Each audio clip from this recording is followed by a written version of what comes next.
Hello and welcome to part 37 of this video series. In this video, we will learn about delegates.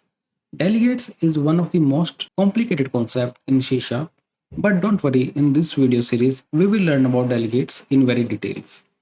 We will start with basics of delegates in this video, and in the next video, we will learn how we can use delegates in some real-time examples.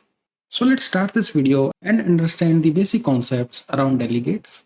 I have opened up my Visual Studio and now let's start with how we can create a delegate.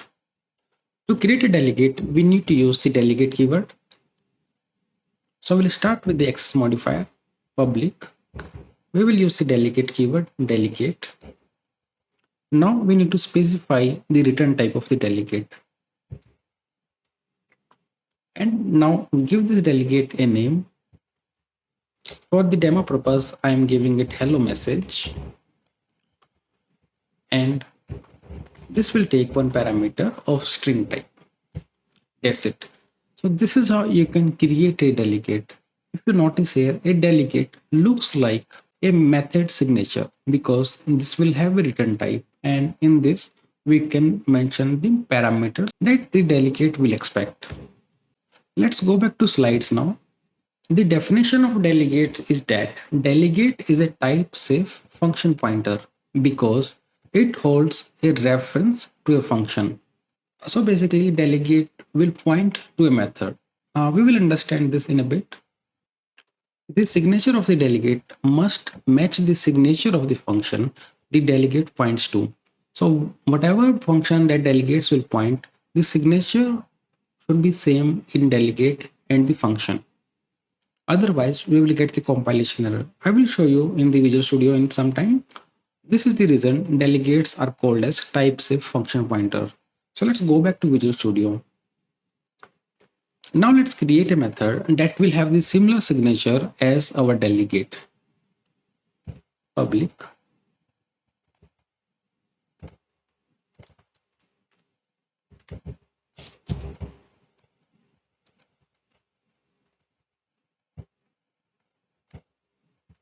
String n, and this will just print the message which we are getting like that, hello. So this method will take the parameter string n and it will print the string hello n. And if you notice here, the syntax or the signature of the method which I have given here is same as what we have for the delegate. I have void as return type, and then I have the function name, and here I have the delegate name, and after that I have specified the parameter, and in both cases I have a string type parameter. Okay, now let's try to understand how we can use this hello message delegate to invoke the hello method. To use the delegate, first we have to initialize the delegate. So I will say hello message hm equal to new hello message. And within the parameter, if you notice, it is expecting a method. So we need to provide a method whose return type is void and it is taking one string type parameter. And we have that method as hello. So I will provide the hello message in this. Okay, so now our delegate is ready to execute. Now to execute the delegate, we have to simply say delegate name and then just pass the parameter that you want to pass to the delegate. So currently I am passing the world string to my method, and I am not directly invoking the hello method. I am going via the delegate. So basically what will happen when I run the program, the delegate will get initialized and it will see, and then it will invoke the method which is passed to it. So now let's run the program and see what will happen. You will notice we are getting the message hello world. So guys, this is how you can create the delegate and make the delegate to point to a function, and then you can invoke that function using this syntax. Now let's say my method is expecting two parameters, string n and string.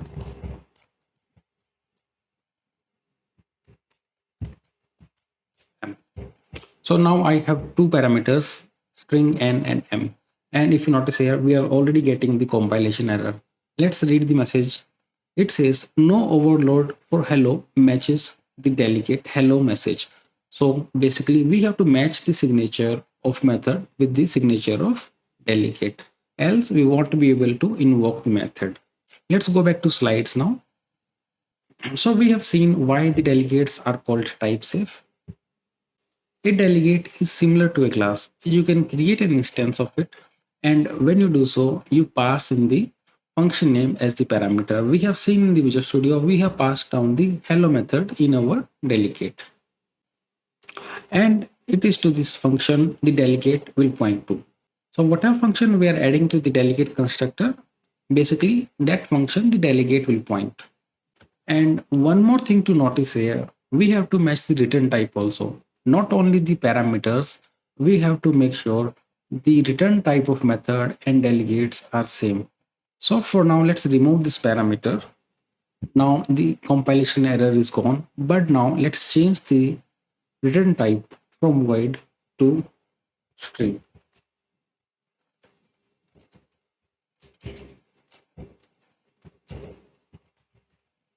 Okay. So I have changed the return type of my hello method.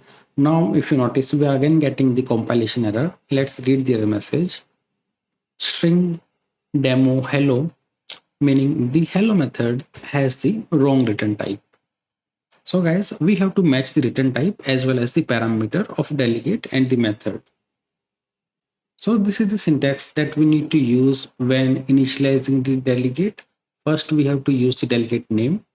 After that, we have to give the instance name, and then we need to use the new keyword, and then we again need to use the delegate name, and within the parentheses we need to pass down the method that the delegate will point. If you go back to Visual Studio and let's change the return type back to void so that we don't get the compilation error, you will notice this is the syntax which we just discussed. Delegate name, then the reference variable name or the instance name, then the new keyword, then again the delegate name, and within the parentheses we have passed down the method name hello. So guys, that's it for this video. In the next video we will learn about how we can use delegates in some real-time examples.